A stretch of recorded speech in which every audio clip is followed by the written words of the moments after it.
There's a brief exchange in the script I've done now where Lee's saying, every time I risked my life and sent a photo home, I felt like I was sending a warning. But look, it didn't do anything. Look where we are. And part of the thing to remember about civil wars is that they can happen. They're not pure fantasy, they really, really can happen. If you have the right set of ingredients, neighbors who got along really well will start killing each other.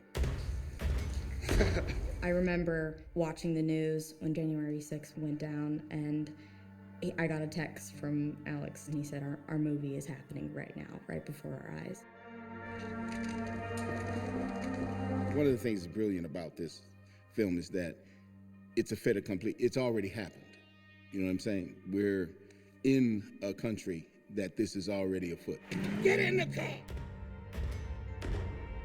Having this war on your home turf changes everything. Lee has a responsibility and is not afraid to risk her life to tell the truth. Would you photograph that moment if I got shot? What do you think? This film created a cognitive disruption in my mind. Images that we are used to seeing in Iraq, Afghanistan, Africa, taking place in the United States. I've never done anything more timely. Whatever America you love, you don't want to see like this.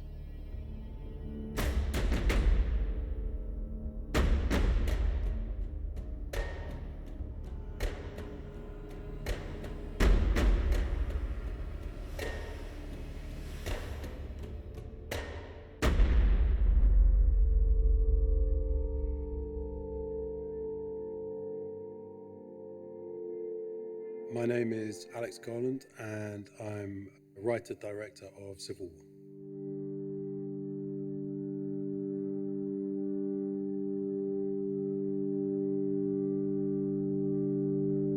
It's about 4 journalists traveling across America during a contemporary American Civil War, trying to get from New York to Washington, D.C. to interview the president before secessionist forces overtake the Capitol.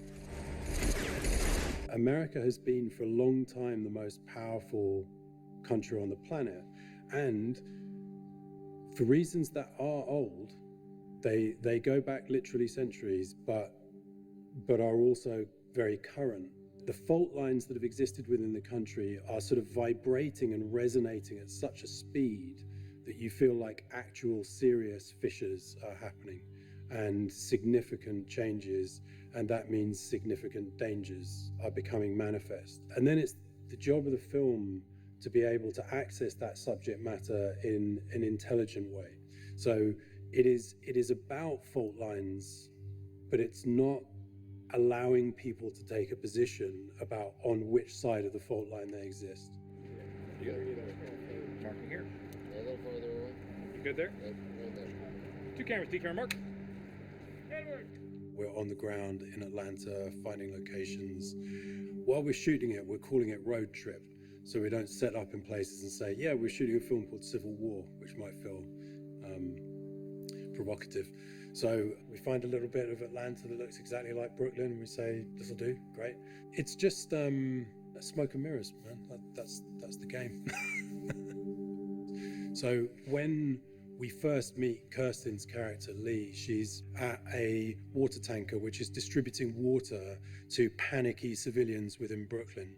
A few moments after that, a bomb goes off, kills a bunch of people there, and nearly kills Lee and this kid. So their meeting point, it's in a way shining a light on Lee's experience and Jesse's lack of experience. It's so interesting, isn't it? For me, like, I still keep the image of the white woman suicide bomber with the American flag on her hands. That's such a strong image for me. Great, that's pretty good. Not too aggressive, but getting there. It was a big event to start the movie off with.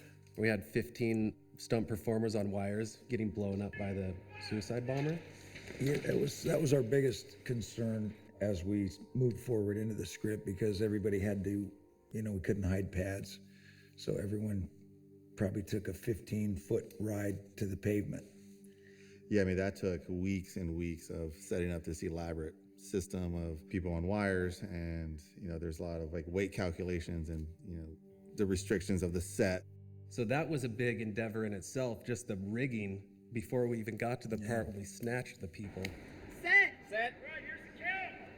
Ready, in 3, 2, 1, go! 3, 2, 1, go! Where you're at, better, right? Oh my gosh. Just that little extra stroke helps.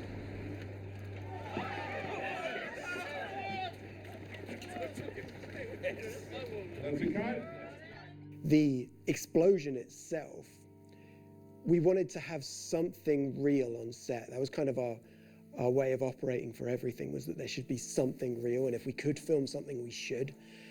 So we had the SFX team set up an explosion that everyone could react to and that the camera could react to, and that would be sort of loud and scary, and we could get a really good performance for everybody.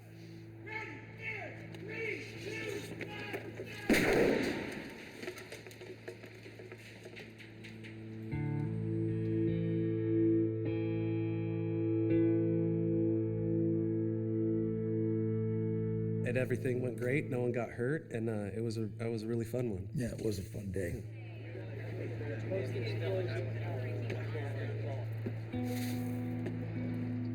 My only input was like what the explosion would look like and what the bodies would do. There's a fine line between realistic and entertainment, so there had to be like a compromise. I had little input, but at the end of the day, they wanted it more violent, right? So that's always a conversation. I think they wanted bodies just to like fly out of the frame, which would have to be a really big bomb. We end up pivoting to middle ground where like some people fly out and some people don't. But it was never going to be big and violent enough for the film, and what we wanted was something that really just kind of hit you in the chest and took you straight away, like shocked you. So in VFX, we added a lot to it. If you were to play it at real time, it would be over in like the blink of an eye, so it's actually double or I think even triple cut for you to really read it and experience it.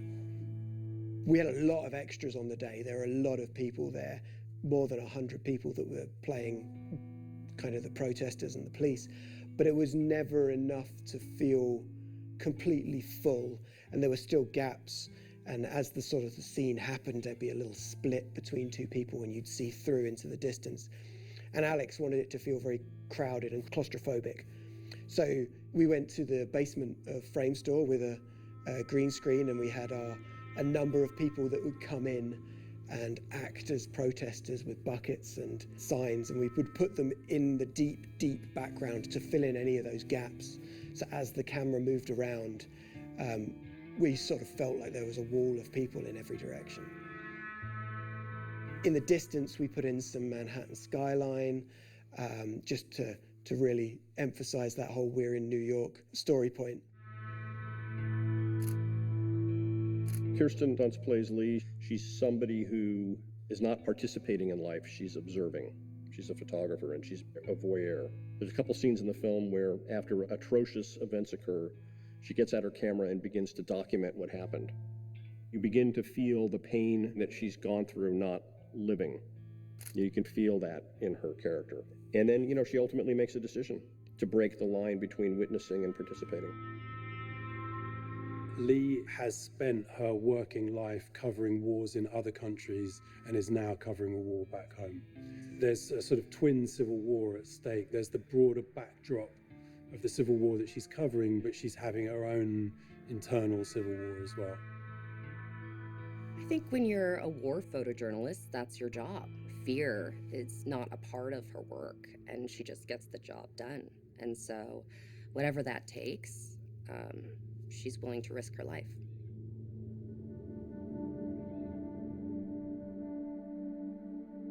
I feel like Lee and Jesse are almost like, I said this to Kaylee when we first worked together, because we shot in order. And I said to her, I was like, what if I'm your long lost mother and you're my long lost daughter. And then we'll just play the scene, but that's what's underneath. Because in that way, you have this like really soul connection that's happening while we're saying other things. And so that was kind of what we carried through, because she is a reflection of Lee and her former self, being a young, hungry photographer. We talked a lot about like real photojournalists and journalists that are in war zones. So that was really how I started thinking in terms of who these characters were going to be. A lot of times people just have what's in their duffel bag or backpack, and that's what they live off of and live with for like, 3 days, or 3 days of changes turns into 3 weeks on the road. So that's how I kind of thought of like how we need to make the film. Kirsten is so stunning in person that it was really about pulling everything back and being like no vanity, limited, makeup, limited clothing. I wanted to make sure that it was really true to, she went to REI and bought these pants and like wore something that she would find in a place like that. Lee has been through a lot of shit and she's seen a lot of shit. She's very brave, and I think she's taken a position on the world, which is she kind of uses the truth to protect her from the horrors of what she's having to go through. Then this kid arrives who is like a disruptor, and the truth isn't working in the same way, and the bluntness isn't working in the same way. And inevitably, Lee can recognize something of herself in this kid.